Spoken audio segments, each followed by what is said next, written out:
છોટાઉદેપુરના નાલેજ સહિત 3 ગામોમાં ખેડૂતો ભારે મુશ્કેલીમાં મુકાયા છે। નવાઈની વાત એ છે કે સ્થાનિક ડેમ પાણીથી છલોછલ ભરાયેલો હોવા છતાં જર્જરિત કેનાલોને કારણે ખેડૂતો સુધી સિંચાઈનું પાણી પહોંચી રહ્યું નથી।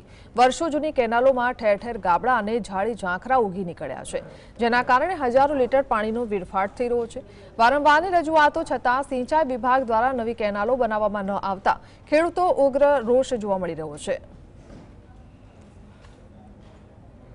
અંદર 4 ગામોને લાભ મળે છે સિંચાઈનો અને કુલ 553 જેટલો હેક્ટર વિસ્તાર એમાં સિંચાઈને લાભિત થાય છે। હાલ આ યોજનાની રિસ્ટોરેશન અને સ્ટેન્ડરિંગનું કામ એ પૂર્ણ કરેલું છે અને જે કેનાલની જર્જરિત કેનાલો છે એનું કામગીરી પ્રગતિ હેઠળ એટલે કે એની સૈદ્ધાંતિક મજૂરી મળીને અત્યારે એ સરકારશ્રીમાં DTPની મંજૂરી હેઠળ છે।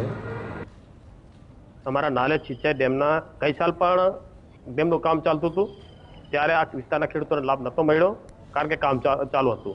આ વર્ષે પાણીથી છલોછલ ભરાયેલો છે ત્યારે અમે વાત કરી, પણ એ લોકો સિંચાઈ વિભાગે અમને એવું કીધું છે કે કેનાલો જે તૂટેલી છે અને કુવા તૂટી ગયેલા છે, પણ આજ સુધી કેનાલોનું કામ થયેલ નથી।